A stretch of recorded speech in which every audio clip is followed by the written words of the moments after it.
आज हम अध्ययन करेंगे फ्रांस हाल्स के बारे में, जो कि हॉलैंड के चित्रकार थे और 1580 में उनका जन्म हुआ था और 1666 में उनकी मृत्यु हुई थी। और 1572-73 में जिस समय हार्लेम पर स्पेन ने आक्रमण किया था, पीटर हॉल्स नामक एक स्वतंत्र निवासी ने एंटवर्प में शरण ली। यदि वे अपने देश की रक्षा के लिए रुक जाता तो स्पेन द्वारा किए गए भीषण नरसंहार में वह भी मारा जाता और फ्रांस हाल्स जैसे विश्व प्रसिद्ध चित्रकार का जन्म उनके घर कभी ना हुआ था। तो पीटर हॉल्स जो है उनके पिताजी का नाम था और स्पेन पर आक्रमण के समय उन्होंने एंटवर्प में शरण ले ली थी। जिस समय फ्रांस हाल्स बालक ही था, अपने छोटे से देश हॉलैंड ने स्पेन के साम्राज्य से स्वयं को तब मुक्त कर लिया था और उस समय देशवासियों में एक नई उमंग, आशावादिता की भावना उत्पन्न हो गई थी। धीरे धीरे हॉलैंड ने अपनी सामुद्रिक शक्ति को बढ़ाना आरंभ किया और हॉल्स ने इनके समय ही ये संसार की प्रमुख शक्ति बन गया। तो ये एक तरह का राजनीतिक परिवर्तन इनके समय हुआ। इसका प्रभाव हॉलैंड के जनजीवन पे भी पड़ा, समाज की उन्नति और देश की समृद्धि हुई। लोग आमोद प्रमोद के द्वारा अपने जीवन सुख को व्यतीत करने लगे। बताया जाता है कि फ्रांस हॉल्स जो है काफ़ी मदिरा का पान करते थे, किंतु ये बात भी सत्य नहीं है, इसकी पुष्टि नहीं है। वे अपने युग के अन्य व्यक्तियों के समान ही मदिरा का थोड़ा सेवन करते थे। उस समय ट्रेडिशन था, एक तरह की वहाँ का परंपरा थी। उनमें एक बुरी आदत थी कि वह जिसके कारण उनका अपयश हुआ या उनका व्यक्तित्व में एक कमी नज़र आई, वो ये थी कि जब उनको शराब पीने की जब धुन उठती थी तो पैसे उधार लेके भी शराब पी लेते थे और या उनकी जेब में जितने भी पैसे होते थे वे उसको खर्च कर लेते थे। इसी कारण लोगों ने असंयमित या एक व्यक्तित्व में उनके नेगेटिव चीज़ निकल के आती थी या कहते थे। वे समाज से बहिष्कृत भी नहीं थे। यदि ऐसा होता तो इतने अधिक सम्मानित व्यक्तियों द्वारा वे चित्रांकन हेतु आमंत्रित नहीं किए जाते। उनकी पारिवारिक स्थिति कभी भी अच्छी नहीं रही। उनकी जो पत्नी थी वह अशिक्षित थी, कभी भी उनको समझ नहीं पाई, गंभीरता से ले नहीं पाई। कई बच्चे शारीरिक दृष्टि से अपंग थे, उनका भी उनको ख्याल रखना पड़ता था। तो इस तरह से उनका जो व्यक्ति का जीवन था, पारिवारिक जीवन था, उसमें भी समस्याएं थी। आर्थिक और पारिवारिक दृष्टि से कठिनाई रहते हुए भी हॉल्स ने कभी भी अपनी कला का स्तर गिरने नहीं दिया। तो यह उनके जीवन से जुड़ी कुछ बातें हैं जिस पे हम चर्चा कर रहे हैं। पहले हमने राजनीतिक माहौल, उस समय की जो हॉलैंड की स्थिति थी उस पर चर्चा की, फिर हमने उन्हें व्यक्तिगत जीवन की भी बात की और फिर भी उन्होंने उन कठिनाइयों में बीता समय पर उन्होंने अपने कला को कहीं गिरने नहीं लिया। उन्होंने विद्वानों, पादरियों, अधिकारियों और कई डच अधिकारियों के व्यक्ति चित्र अंकित किए। शासक वर्ग भी उनका बहुत सम्मान करता था। उनके प्राचीन चित्रों के संरक्षण में भी उन्होंने सहयोग किया। चित्रकार संघ का डायरेक्टर भी थे वो।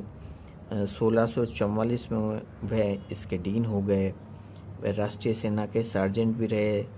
उनके कई शिष्य थे और फ्रांस हॉल्स ने आनंदमय जीवन के काफ़ी चित्र बनाए, काफ़ी संख्या में चित्र बनाए और किसी भी अन्य कलाकार ने गीत गाते, वाद्य बजाते, नाचते एवं आनंद मनाते हुए स्त्री पुरुषों एवं बालकों के इतने अधिक चित्र अंकित नहीं किए।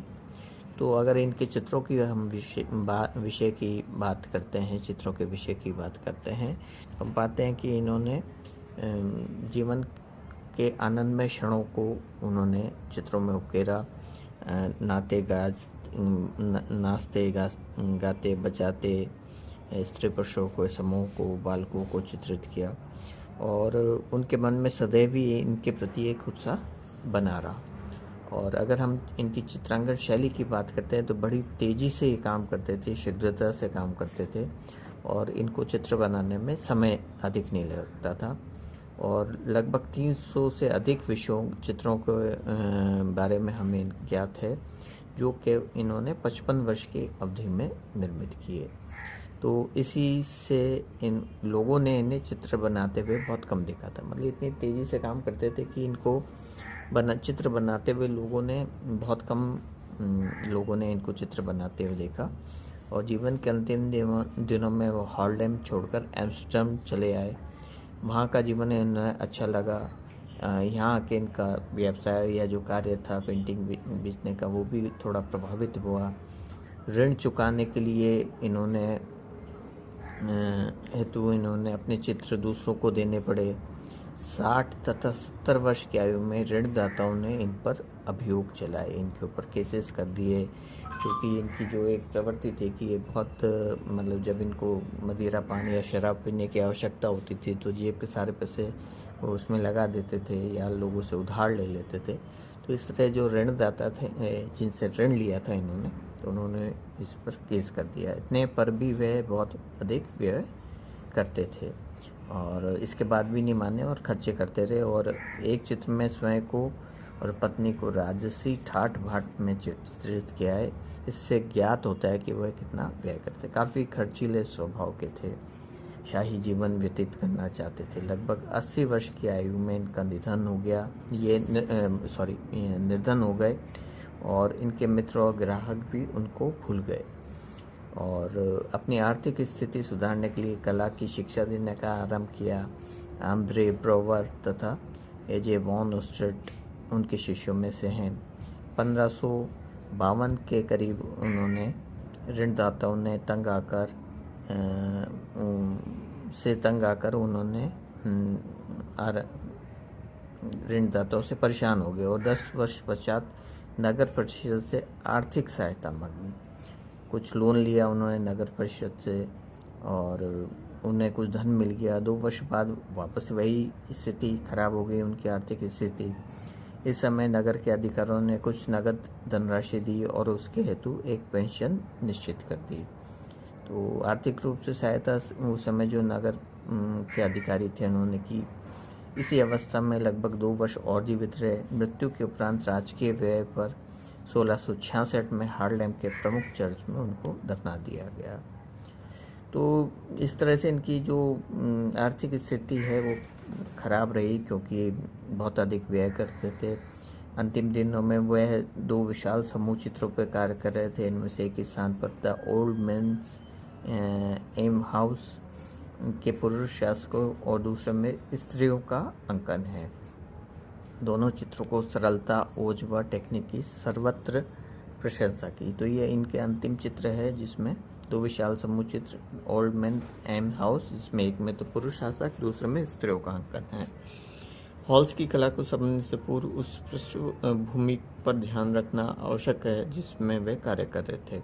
उस समय युद्ध था, देशवासी पराधीनता से स्वयं को मुक्त करने के लिए संघर्ष कर रहे थे और उसके जन्म की समय स्थिति बदली और देश स्वतंत्र हो गया। उसके आरंभिक चित्रों की मुख्य मुद्राओं में परेशानी, दबाव के चिन्ह है जो अंतिम चित्रों में प्रसन्नता और उत्साह में बदल गए।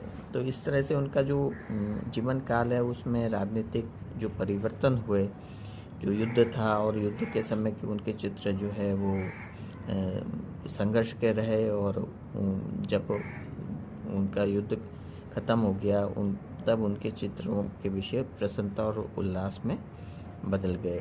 विजय के उन्माद में हॉलैंड के अनेक राज्य अधिकारी विलासी हो गए। हॉल्स में इनकी शान शौकत का यथातथ्य चित्रण किया गया है। मुस्कुराता हुआ अश्वारोही द लाफिंग कैवलियर इसी युग की प्रसिद्ध कृति है जिसकी रचना 1624 में हुई। एक अन्य चित्र धायोमा नर्स एंड चाइल्ड, जिसकी मुखाकृतियों की भाव व्यंजना बड़ी ही मार्मिक है। उसने गिल्ड के 2 व्यक्ति चित्र बनाए, संत जॉर्ज के धनुर्धर आर्चर्स ऑफ सेंट जॉर्ज और संत आंद्रे के धनुर्धर आर्चर्स ऑफ सेंट एंड्रियन विशेष उल्लेखनीय हैं। तो ये इनके प्रमुख चित्रों में है the laughing cavalier, nurse and child, archers of Saint George and archers of Saint Adrian और the old man alms house इनका अंतिम चित्रों में से है। हॉल्स की कलात्मक प्रतिभा के वास्तविक दर्शन हमें सैनिक नागरिकों के इन व्यक्ति चित्रों में होते हैं। चित्र अत्यंत यथार्थ स्थितियों तथा चरित्रों को प्रस्तुत करते हैं। तकनीकी दृष्टि से उसकी कलात्मक सुंदरता भी हमें आनंदित करती है। यद्यपि हॉल्स ने ना वेलास्के के समान गंभीरता है, न रूबेंस के समान भव्यता, न रेम्ब्रे के समान विचार, तथापि उनके चित्रों में जहाँ कमियाँ हैं वहाँ अनेक गुण भी, जिसके कारण हमें उन्हें महान चित्रकारों में स्थान मिला। तो एक ऐसे चित्रकार जिन्होंने जीवन के में प्रसन्नता या उत्साह या नृत्य गाते बजाते लोगों के चित्र बनाए, व्यक्ति चित्र बनाए, और इसमें वास्तविक जीवन की उनकी दर्शन मिलते हैं। तो ये एक प्रकार का उनका व्यक्तित्व और उनके कला के बारे में हमने अध्ययन किया। फ्रांस हॉल्स, जिनकी 1666 में मृत्यु हो गई। तो आने वाले लेक्चर्स में हम और चित्रकारों के बारे में अध्ययन करेंगे।